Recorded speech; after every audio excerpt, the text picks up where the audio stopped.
Laura और Tony का रिश्ता जटिल है।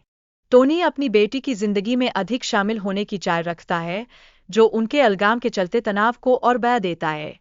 यह संघर्ष न केवल उनके व्यक्तिगत जीवन को प्रभावित करता है, बल्कि उनके चारों ओर के संबंधों में भी तनाव का माहौल बनाता है। इस बीच फिल्म उद्योग में प्रतिस्पर्धा का स्तर असाधारण है। लॉरा को अपनी प्रतिद्वंद्वी अल्बा का सामना करना पड़ता है, जो उसकी सफलता की राह में खड़ी है। दोनों महिलाएं एक दूसरे के खिलाफ प्रतिद्वंद्विता में हैं, और यह तनाव उनके करियर के साथ साथ व्यक्तिगत संबंधों पर भी भारी पड़ता है। लॉरा का व्यक्तिगत रिश्तों को अपने करियर की खातिर नजरअंदाज करना उसके लिए भावनात्मक रूप से चुनौतीपूर्ण साबित हो रहा है। इस निर्णय के परिणामस्वरूप उसके परिवार और बेटी के साथ संबंध धीरे धीरे कमजोर होते जा रहे हैं। यह स्थिति लॉरा के लिए एक गंभीर संघर्ष बन जाती है, जिसमें उसे अपने लक्ष्यों और पारिवारिक संबंधों के बीच संतुलन बैठाना पड़ता है।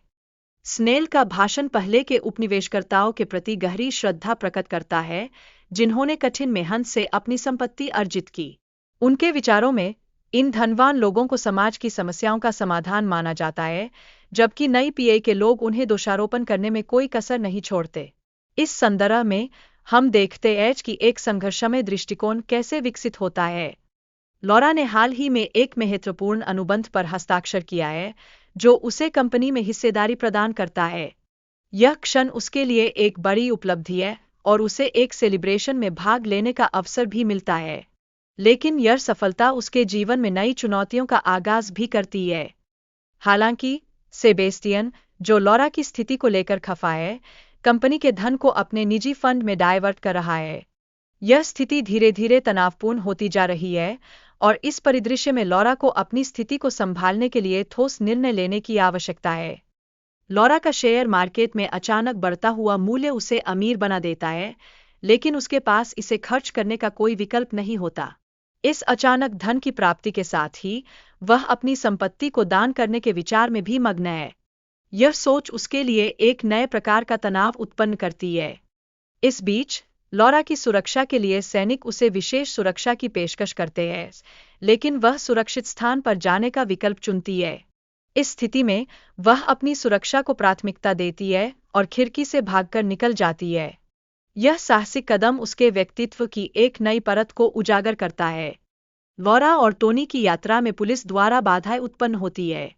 उनकी सुरक्षा के लिए वे भागने का प्रयास करते हैं, लेकिन इस संकट के दौरान उन्हें चुनौतियों का सामना करना पड़ता है।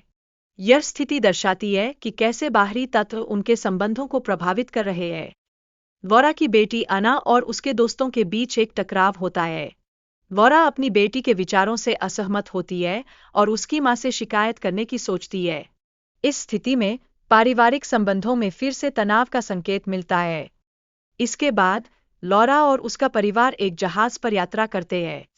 इस यात्रा के दौरान वे अन्य प्रवासियों की मदद करते हैं और अंततः एक द्वीप पर पहुंचते हैं। यह अनुभव न केवल उनकी यात्रा का हिस्सा है, बल्कि मानवीयता का भी प्रतीक है। योलिन, जो अपने परिवार के लिए आपातकालीन आपूर्ति प्राप्त करने के लिए एक हिंसक भीड़ के बीच से गुजरती है, अपने साहस और संघर्ष को प्रदर्शित करती है। यह दृश्यमानता उनकी स्थिति की गंभीरता को दर्शाती है और संकल्प को बढ़ावा देती है। लेकिन योलिन और उसके परिवार को अलग अलग स्थानों पर भेजा जाता है, जिससे उन्हें एक दूसरे से दूर रहने की मजबूरी होती है। इस हालात में चिंता और तनाव बढ़ जाता है, और यह दर्शाता है कि कैसे परिस्थितियां परिवारों को तोड़ सकती है। लॉरा अपने परिवार की सुरक्षा के लिए संघर्ष करती है, लेकिन उसे और उसके साथियों को कई चुनौतियों का सामना करना पड़ता है। उनकी यात्रा में हिंसा और अनिश्चितता का समावेश होता है, जो इस कहानी की गहराई को और बढ़ा देता है।